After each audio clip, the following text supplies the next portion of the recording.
I think the league is kind of coming to the fact that Derek White is a real NBA talent. JJ Not Redick according to ESPN. JJ Redick just came out and ripped it. Left him out of the top 100. Welcome back to the Old Bull and Young Calf Boston Sports Podcast. I'm your host, Matt, and I'm here with my dad, Steve, and we're going to go 3 rounds with Felger and Mazz on this podcast. My dad's going to let you know what's going to happen in each round and anything else that's going to happen along the way. Milestone episode, our 10th anniversary show. We've decided we're going to go toe-to-toe against Felger and Mazz and some of their notorious takes. So we're going to do one as far as the Celtics go. We're going to do one as far as the Patriots go and as far as the Bruins go. And we're also going to have our betting segment as fourth. And we're also going to mix in that competition. We're going to draw for our $50 gift card today. We only had 10 people participate, only 10 shares. So those guys have a 10% chance of winning. So good luck to them. And we're going to close this segment with our 90, 50, 10 for the Bruins season. 90% chance of it happening, 50% chance of it happening, and a 10% chance of it happening. Start us off, Matt.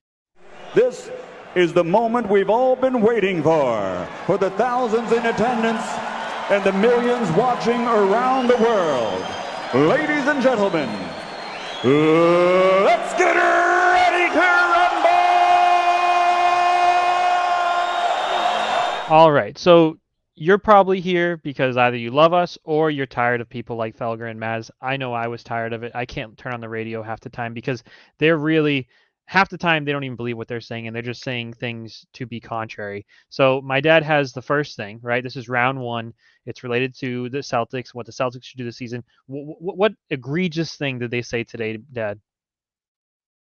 So, I am a prisoner to listen to them on my way home from work. I have a 20-minute commute. So, I'm not listening to Tampa sports radio. That's for damn sure. And their new thing that they're on now is they want the Celtics to establish a dominance this regular season, and they do not care what they need to do to get it. And there was a caller that called in because they were saying go all out, and the caller said kind of what I was thinking, which is no.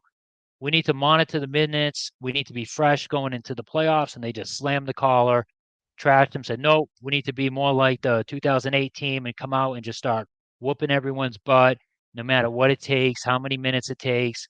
Tatum should go for the MVP no matter how many minutes it takes. And this is, one of the takes that I just did not agree with whatsoever. It's like they haven't watched the last 2 years of Celtics playoffs, so this is the first one we're going to take them on in. Yep. So, Matt, what do you think of that take by them? Yeah, I think, again, it's just them being like inflammatory because, I mean, if you would watch any sport right now, outside of football, home field advantage is just not what it used to be. That big series, the Astros and the Texans, the road team won every single game in that series. The Celtics last year had a one. Celtics. Yeah. Oh, Jinx, you owe me a Coke. Yeah. They've been an amazing road team the last 2 years. Yeah. And the Bruins even last year, right? It's pushing for the 1 seed is so like 10 years ago. I don't remember the last time home court advantage or home ice advantage really mattered in a lot of these scenarios. And really what you're doing is you're at a higher risk for injury and you're burning out your players, just like you said, Dad. And we have some really passionate players. So we almost need the coaching staff to step in and say, you guys got to rest, because our players aren't going to do that. It's one of the things we're blessed with in Boston sports.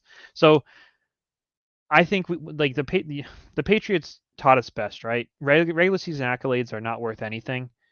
This team is already a favorite, so why would you want Tatum to go for the MVP? I think that it's frustrating because if Tatum was going for the MVP and if Tatum said at any point he was hoping for it, they'd be ripping on him for that, ripping on him for that. But that's not him, right? So I think my dad and I both have some stats in front of us. Dad, do you want to talk about some of the stats when a minute per game last season, or? Yeah, Matt did a good job. He came up with some numbers. So we basically were taking the last 2 playoff years where the the so the teams that made the both conference finals and the teams that won the championship, and made it to the finals. So 4 teams. Basically what their average minutes per game were for their top 4 players. And Matt came up with some interesting stuff here. So did you manage to fit in the Warriors Yep, from 2 yep. years So ago? Okay. So the Warriors, and you won't be surprised to where you find the Warriors on this list. So in the middle column, we have the minutes per game of the top 4, right? And that's who Felger and Mazz is really pushing to play. The 4 or 5 guys, fifth, sixth guy, those are vary from team to team. The Celtics have 4, possibly 5 if you count Derek White, legitimate stars on this team, and that's who Felger and Mazz are pushing to play exorbitant minutes for regular season accolades, right? So in the middle column, you have minutes per game added up in the top 4. So the Heat top 4 in 2021, 2022, that group combined for 133 minutes per game, and that averaged out to 33.25 minutes per game. So the Heat, obviously, we bumped them out in 2021. We won that series 3-2. So again, they were spent, and then we went. Dad, you know the story, Dad. We go into the playoffs against the Warriors. I'm sorry, into the championship against the Warriors, and we're spent at that point. 32.85 minutes per game, not counting the amount of games we played. And I mean, where are the Warriors on this list from 2021, Dad? And what did they end up doing that year? Yeah, they ended up winning the championship. And, just use your eyes, right? I mean, that's what Felger and Maz like to say. That championship series against the Warriors, Jason Tatum looked so beat. Al Horford, he had a great game too, and then he was just a ghost of himself for the rest of the series, looked completely cashed. And here's another thing I've thought of. Everyone hops on Jaylen Brown's handle in the playoffs. Maybe his handle declines every year in the playoffs because he is spent as well. The numbers as far as minutes per game in the regular season, I just look at the Warriors. They won the championship. They're at the bottom of this race. Look in the next year, the Nuggets, second to the bottom. They won the championship last year. And we're only talking about 2 minutes a game, but when you're talking about 80 games in a regular season, they add up, Yeah, and yeah. there's just no need for it. And then the playoffs come, and everyone's playing 40 plus minutes a game. So maybe they should even consider, not playing them, shaving a few minutes off of there as well. Yeah, and I think you touched on it, right? It adds up. And just for some quick math here, the Celtics had 1.85 minutes more per game for their top 4 players than the Nuggets last season. Over 82 games, that's 151 minutes of NBA action. So that's almost 3 full games the Celtics players are playing, 48-minute games, compared to the Nuggets. And if you look at that and you say, "Oh, that doesn't matter," I mean, it's just ignorance, right? I mean, especially when you see what happened to the Celtics in the finals, and a lot of this I think comes down to Mazzulla, right? Him mismanaging the minutes. So sadly, Felger and Mads are probably going to get a lot of what they want, and they're going to get a lot of minutes for our guys. We saw that tonight, and we'll touch on that tonight. Yeah, minutes were too high. Yeah, because again, we're pushing for regular season wins when we're gonna get to the playoffs. The Heat got to the finals last year as the 8th seed. The home court advantage is not what it is anymore. So I'm really hoping the Celtics are lower on this list, and this time next year we're celebrating a championship win, and we see that, and the Celtics are the 4th lowest minute per game. But right now they're number 1 or number 2 in minute per game in their top 4, and it's just I don't think it's sustainable, and I think we've proven that, right? So Warriors, they won, they were bottom. Out of all the teams that participated late in the playoffs, they were the bottom in minutes per game for their top 4. Then of course the Nuggets, they were also technically bottom. I added the Bucks here. I probably shouldn't have because they got bounced round 1, but the Nuggets, So yeah, I think think about this too. People say the Celtics choked in Game 7 last year against Miami. They might have. There might have been some choke there. But how about it took them everything they had to bounce back from 3 games to nothing down, right? And again, by the time they got to Game 7, they were gassed because they gave everything they had for those 3 extra games, and they just, had nothing left in the tank. So to me, it's really all about preserving the minutes during the regular season So when you get to the playoffs, you finish these series off in 4 games, 5 games like you're supposed to. And, and even our high win totals from last week, they should be able to accomplish that having 4 all-stars. You just simply do the rotation where there's never more than, there's always at least 2 of them on the floor at all times. The only time our 4 all-stars should be playing together is when the game starts and at the end of a close game where they need him to pull off the win. Otherwise, they should all be resting. 2 all-stars on the floor at a time, 3 all-stars on the floor at a time with, the surrounding role players, Derek Whites, the Peyton Pritchards, the Al Horfords, the Houses. They're good enough. Don't wear them down. So we go to 6 games against teams like the Atlanta Hawks. We go to 7 games against losers like the 76ers. Let's end those series early by cutting down the minutes in the regular season. So screw you, Felger and Mazz, on that one. Yeah, I think the title of this episode might be "Don't Confuse Them with the Facts," and I think the facts right here are very clear. Felger and Mazz can shove it. Move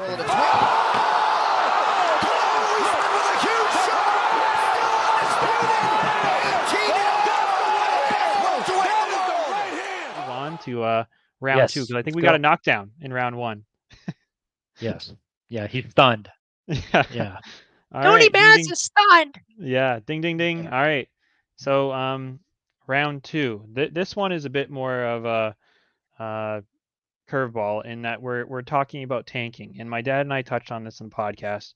The players are never going to want to tank, right? The coaches are never going to want to tank. But as a fan, it's really hard to imagine your team coming from rebuilding from the middle of the draft. It's so rare. And Felger and Mazz had some thoughts on what the Patriots views should be on tanking and whether it mattered or not. Dad, what did they say on your way home? So this isn't something I actually heard on the way home. This is just something they've been saying for years, right? And that's Felger wants nothing to do with tanking. Absolutely nothing. When the NFL is the only one that doesn't have a lottery, really. Well, baseball, I guess, doesn't, but there's a million picks in baseball. They don't have a lottery. So if you're the worst team in the league, you're one of the worst, you're gonna get that pick. Okay. And you want nothing to do with tanking? Their argument for that is, well, look how many first-round bust quarterbacks there are. No, yeah. I mean, whatever the number is, for every 1 franchise quarterback that comes out of the first round, there's probably 2 that are a bust. You know what, though? For every 1 franchise quarterback that comes around in the second round, there's probably 20 second-round quarterbacks who are a bust. So don't tell me your odds aren't greater. This isn't even going back to like the Andrew Lucks, the Peyton Mannings, and all those guys, but this is who's in the league right now that are top 15 picks in the quarterback. Josh Allen, Tua, Burrow, Rodgers, Deshaun Watson, Lawrence, Mahomes, Herbert, and that's not counting the young kids in this class. Stafford, he was a first-round pick. He won, he had a decent team around him 1 year. He won a Super Bowl. So, I mean, I'm sorry. Give me the odds. Tank. And another benefit to tanking is you don't just get a high first-round pick. You get a high pick in every round. So if you're the 3rd overall pick, it's almost like having 2 first-round picks, right? Because it's like getting a pick at the end of the first round because you're picking you're the 3rd pick in the second round. So you get bumped up, a half a round to almost a full round if you're bad enough. And I'm sorry, you get that guy. There's 2 franchise quarterbacks that are supposed to be coming out this year. What if they are the next Joe Burrow? What if they are the next Patrick Mahomes? I mean, we might pick the bust. There's probably going to be a bust, maybe even one or 2 of those guys. But the point is, you're giving yourself a shot. Yep. In a year where you're not winning anything anyway, there's 0 shot of the Patriots winning a Super Bowl. 0. Yep. So, I mean, we tanked for 1 year. They're like, oh, you're building a losing culture. It's 1 year. Okay, we've been winning forever around here. So that's why I'm pushing back on this. I think you hit the nail on the head, Dad. I completely agree with you. At this point, I think you would have probably been hung up on 4 times by Felger and Mazz with your thoughts here. And I would love for us to tank because I want a transcendent QB talent on the Patriots. And you don't get that in the later rounds. And I think that's what we're about to show you here. I haven't shown my dad any of this, but what we talked about was which quarterbacks have won a playoff game since 2010, because those are the games that matter, right? I went through I found every quarterback that has won 2 or more games since 2010. Playoff games since 2010. I then determined what round they were drafted in and which QB they were taken in that draft. Were they the second QB taken, third QB? And I made a interactive little board for us. So my dad has not seen this. He's not seen these numbers. So the quarterbacks that I looked at, there were 24 total with 2 wins since 2010. They were drafted in round 1, 2, 3, and 6. Now, I have 4 different win totals down here. They're kind of janky. 13, 16, 26, and 73. Okay. So right here, 13 wins. What I'm going to do is I'm going to ask my dad which round of quarterbacks does he think has had 13 total playoff wins since 2010. So Dad, which one do you think that is? Well, instead of taking the easy way out and just what I would do if the money was really on the line and just go lowest to highest, I'm going to try to legitimately guess. So I am going to go with 13 being in round 6. 13 is not in round 6. 13 is Wow. actually in round 3. Oh, damn. All right. Well, then Yeah. I'm going to go with So now damn. so now we'll move on to 16, right? So which round do you think had 16 total playoff wins since 2010? All right, I'm going to go round 6 there. That is also not the case. 16 total What? playoff wins since 2010, round Wow. 2. All right. Okay. So next up we have 26 and 73. So we'll put it on the tee for you. Which one had 26 playoff wins since 2010? Round 1 or round 6? Third time's the charm, baby. 26. 26. And pretty much all those are our guy Tom Brady. So there's not much you can do about that. Oh, it's stupid Steve. I didn't even think of that. You didn't even think about Tom Brady. There you go. So oh my God, he's dead to me now. So where the heck are these 73 playoff wins coming from? Oh, yeah. What a shocker! Let me show you right? some. Call my shark face. What? Yeah. You realize the odds of winning are the same as being mauled by a polar bear and a regular bear in the same day? Frank! Oh, wow, you didn't win? I want to show you something. It's my shocked face. Yeah, and now let's say we even took it one step forward. So we'll think about the playoffs. I'm sorry, the quarterbacks that were taken, the first quarterbacks taken in their draft. So the first quarterback taken in the draft accounts for 32 of those wins.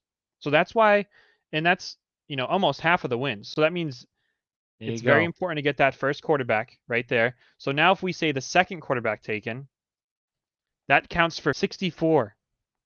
Wow.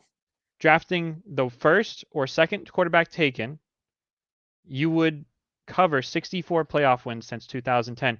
Inside low kick.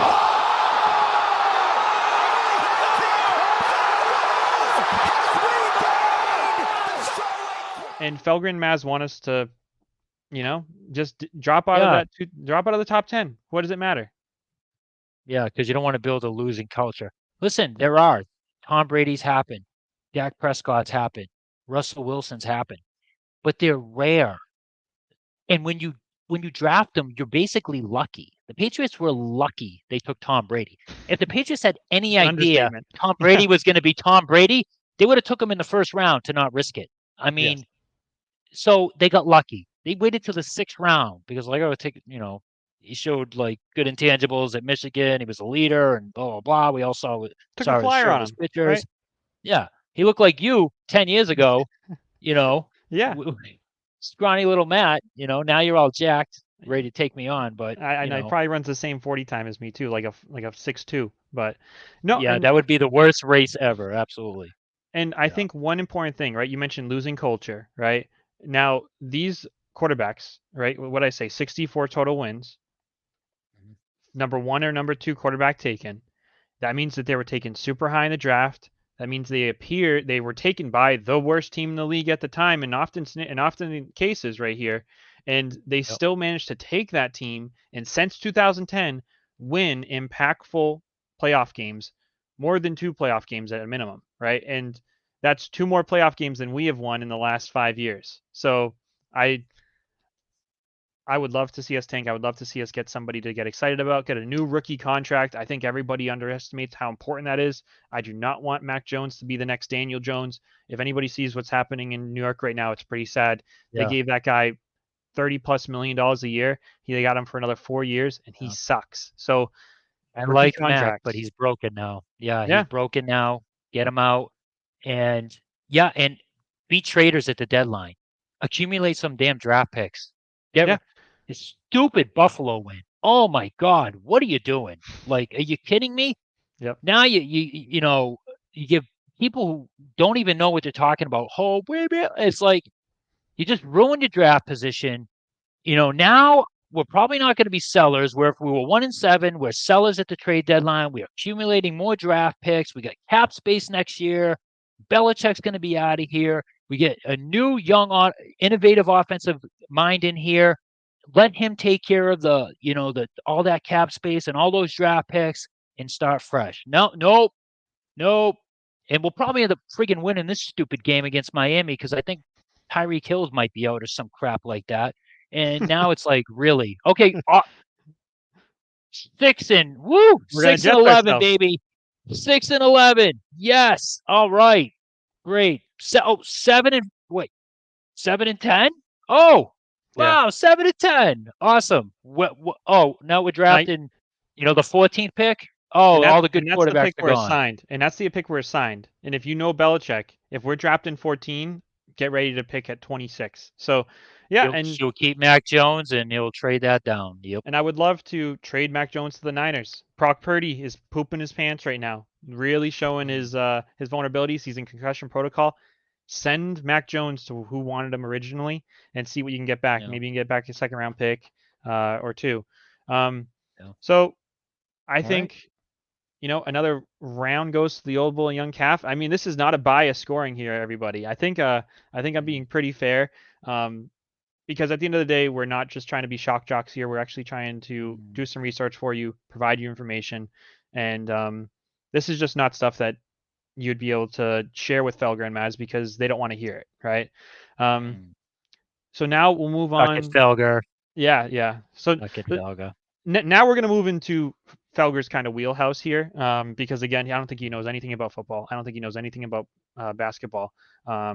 So let's move into hockey, right? That's kind of his bread and butter, Wisconsin guy.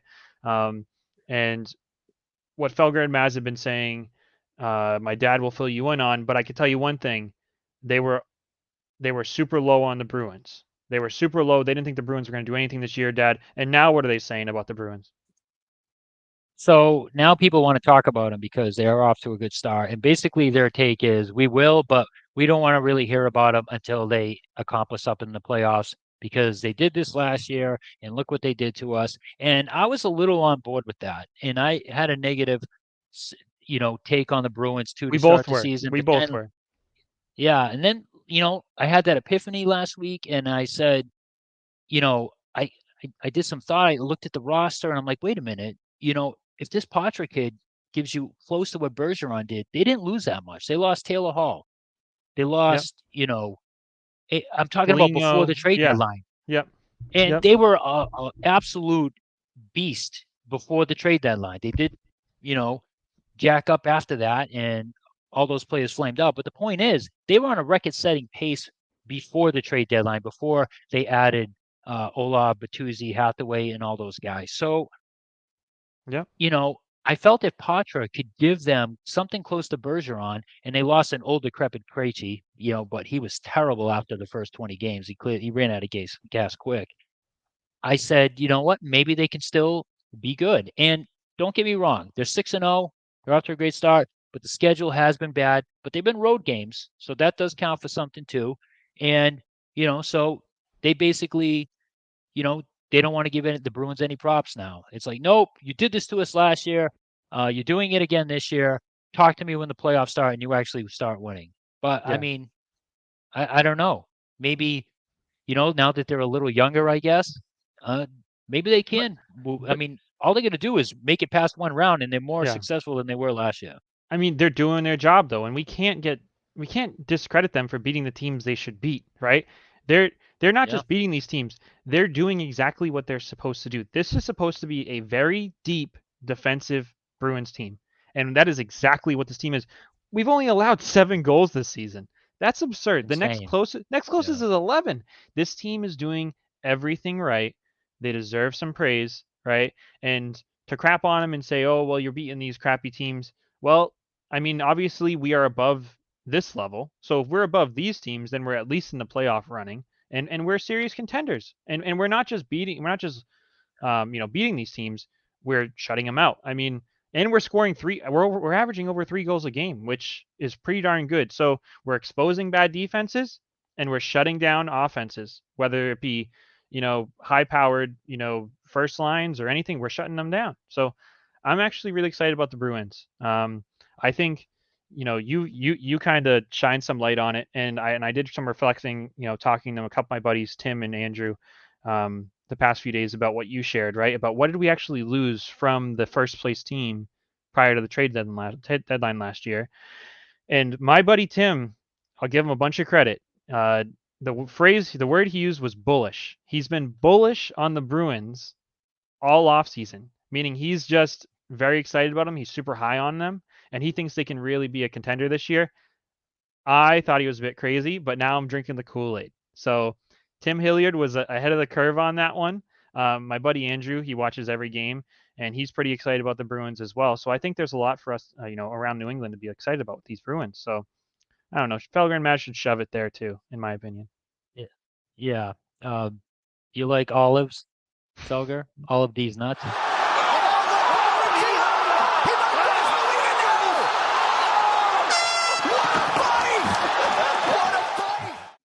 Because let me just say this too, okay? I do have to correct the young Cav here. All right, they still need scoring. Yeah. What you said earlier, 3 goals a game, pretty good. All right, you've been blazing with Johnny Hopkins. Where did he go to medical school? He went to Northwestern and Johns Hopkins. Is that good enough for you? No, it's not. Well, Brennan, those are very prestigious schools. I smoked pot with Johnny Hopkins. You don't know anyone named Johnny Hopkins. Just over 3 goals a game is not. You need to be closer to 4. And I know it doesn't sound like a big difference, but that's actually a huge difference in the NHL. Big difference between 3 and 4. So yeah, I do want to see them trade one of those goalies while the stock is so high. Get a young hop 6 forward in here to boost our scoring. That's what I want to see. Yep. Yeah, and my thing is we're doing well, right? So we'll see how it all goes. I mean, our numbers, our goals for are kind of low. We're higher goals per game than the Rangers. We're higher goals per game than the Flyers. We're not the Red Wings. Red Wings are 34 goals right now, but they've given up 20, right? So there's a give and take there. There's probably a lot of also, some of our rookies are, shining towards the, defensive side. Oh, one thing I got to call the old bull out on here is he pooped on Geeky from day one. Get Geeky out of here. Geeky this, Geeky that. Geeky is tied for second in plus and minus for the NHL. And if you look at his stats, he was plus 14 last season with the Kraken. And I think he had like 12 minutes on ice per game, right? We're giving him more minutes and the guy's shining. So did we find a diamond in the rough with Geeky? Is the old bull going to have to trade that authentic Mac Jones jersey in for an authentic Geeky jersey by the end of the season? What do you think? I'm not ready to give that up yet. Geeky is a geek, okay? It's like me. I get stuck wearing this headset because my earbuds ran out. I'm a member of the nerd herd, like my son. Like, you just don't like the name. Yeah, he's a geek. He's good. He's a nerd. No, I'm not buying that yet. We'll Morgan see. Geeky. I'll eat my words. Hopefully, I eat my words, but nah, not that great. Remember the name. So yeah, we're super excited about the Bruins, and that's right. 3 rounds with Felger and Mazz. So at this point, I guess we'll move on to number 4. So number 4, we're gonna do what we did last time. A video is gonna play. You're gonna get the unfiltered from the source bets. So let's send it over to WilgsBasementBets. That was amazing the way he looked, and I think he was 3-2 last week, so not bad. What's up, everyone? Lost the lock of the week last week, so next time Steve visits, I'm a little scared to go to sleep. Hopefully this week we bounce back. I'm just going to open up right now. Just start with the lock. Titans +3 versus the Falcons. This is an ultimate Vrabel spot. Whenever he's an underdog, he's going to bounce back. They're coming off a bye week. I think they win outright versus the Falcons. I think it's a great spot for them. Next one, 49ers -3, coming off a loss. Bengals just haven't impressed me this year, so big on the 49ers, -3. We have Darnold up, Brock Purdy's out, but, it's just a system quarterback spot, so I think Darnold will do fine, and they'll get the win against the Bengals. Getting some coughs in the face. Cards +9.5 versus the Ravens. I'm big on the Cardinals. They didn't pan out last week, but I think they're going to keep it. They're getting 9.5 points. I like it. Steelers +3 against the Jaguars. This is the ultimate Steelers spot. Whenever they're underdogs, they come out and win. They have some crazy record. I don't know off the top of my head, but I like the Steelers in the spot. I'm going to take the money line, but you can get +3. Last one, kind of a gross one. Packers +1.5 versus the Vikings. Vikings coming off a huge win against the Niners on Monday night. So a shorter week for them. I think Packers going to come in and shut them down, and Packers win this one. All right, so let's make some money this week, and see y'all next time. Thanks, Anthony, for that those bets, and I appreciate you saving me the tongue twister that is trying to read those freaking things every week. I hope if anybody out there puts any money on these games, please let us know. I know Anthony's making money, and I know he's going to buy me a huge Christmas present with all this money he's making. Like my dad said, 3-2 last week. So thanks again, Anthony, for those Wills Basement bets. And now we're going to move on to somebody out there, 1-10, making some money. We'll see. So take it away, Dad. All right, so here's the list of the 10 people who have shared our podcast last week. All right. So there you go. I'm just going to very simply pick up my phone, and I'm going to ask Google to pick a random number from 1 to 10 and see what they give us. All right.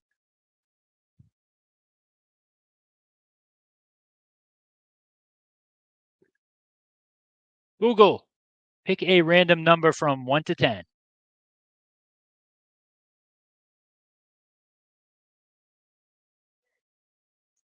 Oh, they picked 10. 10 goes to the last second contestant, Peter DePadua. Wow.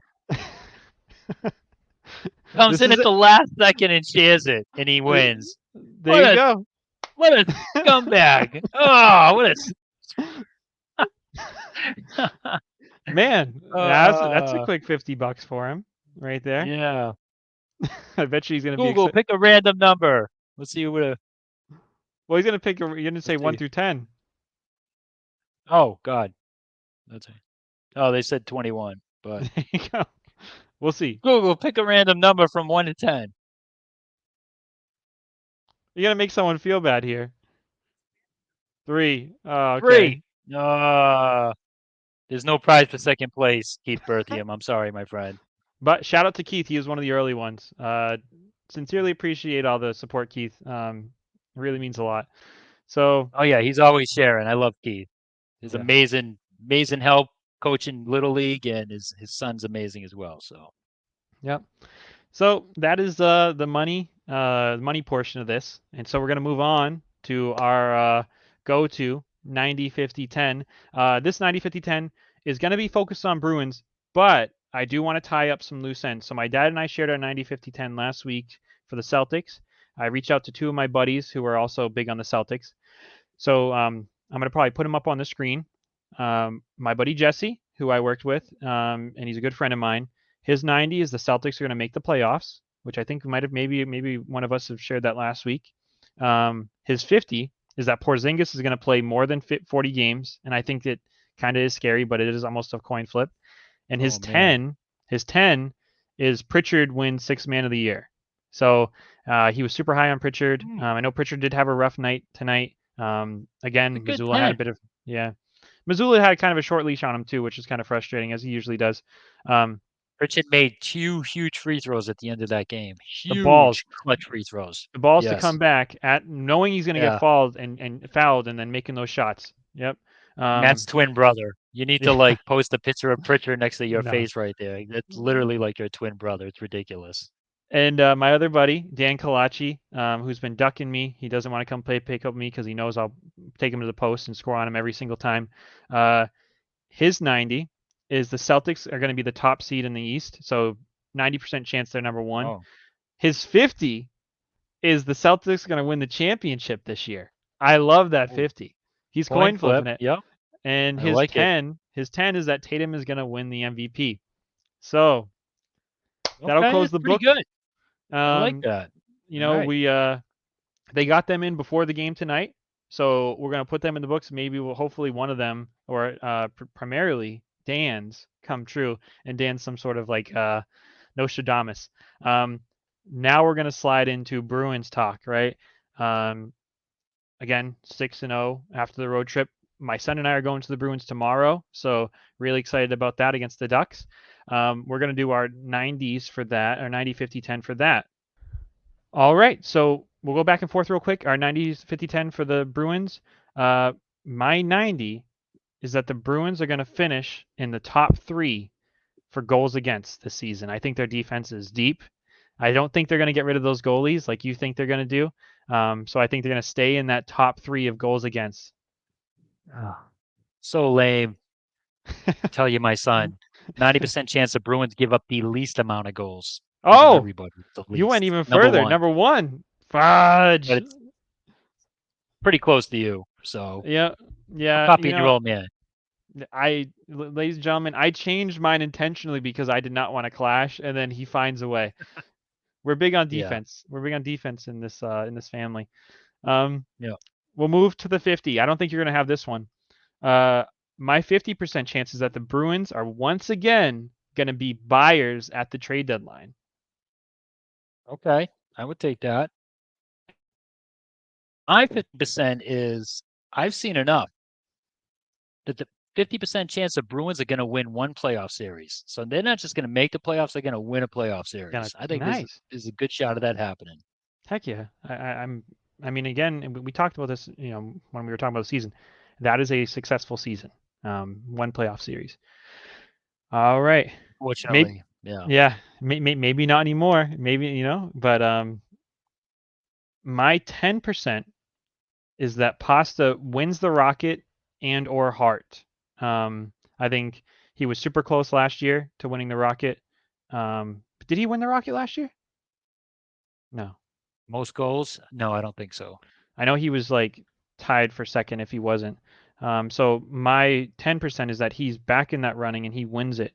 What is your 10%, Dad? He was off by 3 goals. Off by 3 goals. Yep. He was 61. McDavid was 64. What's your 10? My 10 is Patra wins the Calder, the Rookie of the Year award. So 10% chance of that happening. The kid getting top 6 line time, playing with Marchand. So we'll see.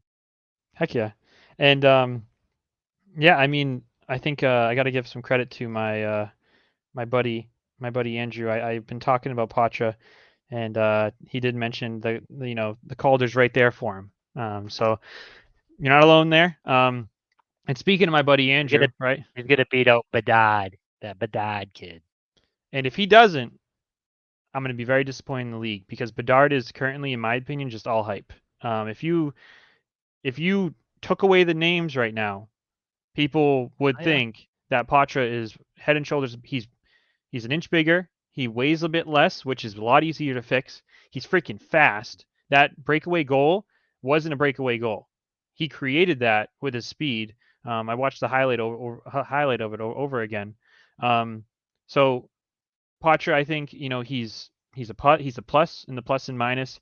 He's averaging, I don't know how many goals a game, and he's doing it on points a game, and he's doing it on like 4 less minutes on time of ice, and he's not playing with the best. Bedard's given the best And don't wingers that forget, team. Yep.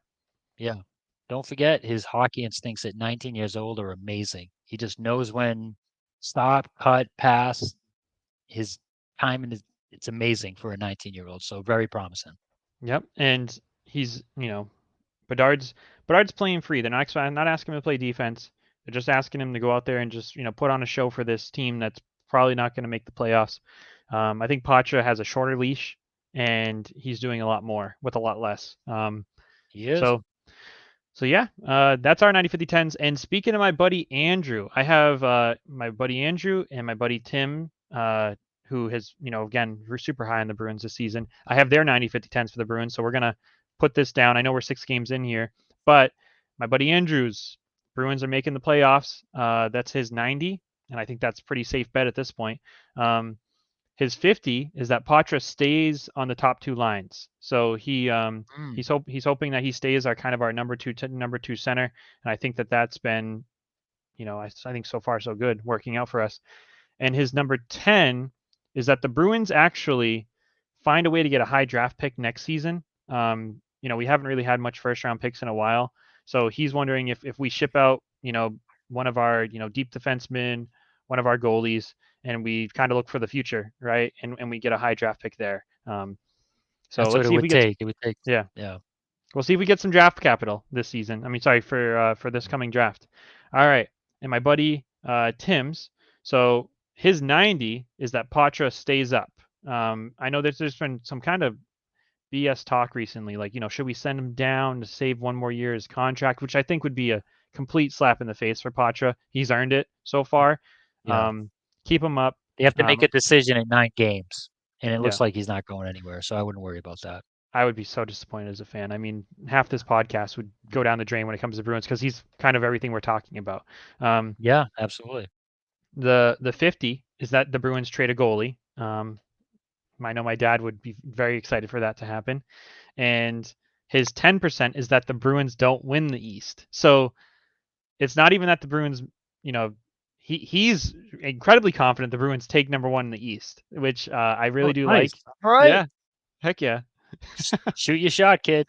Yeah. It. And President's Cup back to back. So we'll see. Yeah.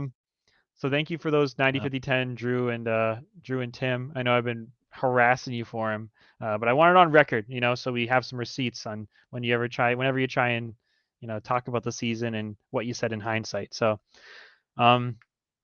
yeah, that's our podcast. We're up late doing this. The Celtics got a W. We're excited about that. Bruins play tomorrow. One of the best times of the year for people who enjoy this sort of stuff, right? Celtics, Bruins, Celtics, Bruins, Celtics, Bruins, Patriots mixed in. So yeah, any final thoughts, Dad? Nope. It's past the old Bulls bedtime. Just remember, share our podcast. We ever get up to around 20 of them, I'll do the $50 gift card again. So 20 shares, I'll do it again. And Peter the Badger, I'll get your info. I'll send you that gift card and take a picture of it so we can post it so everyone knows you got it. Yes, yeah. And thanks for anybody who watches this. If you are, let us know what you think. Let us know if you'd like to see something else, a different segment. We're here. It's been a lot of fun making these with my dad, and that's the main reason we're doing them is to chat. But thanks for being along for the ride with us. So yeah, hope everybody has a good rest of their week and everybody has a good night. Everyone. I don't know where to begin.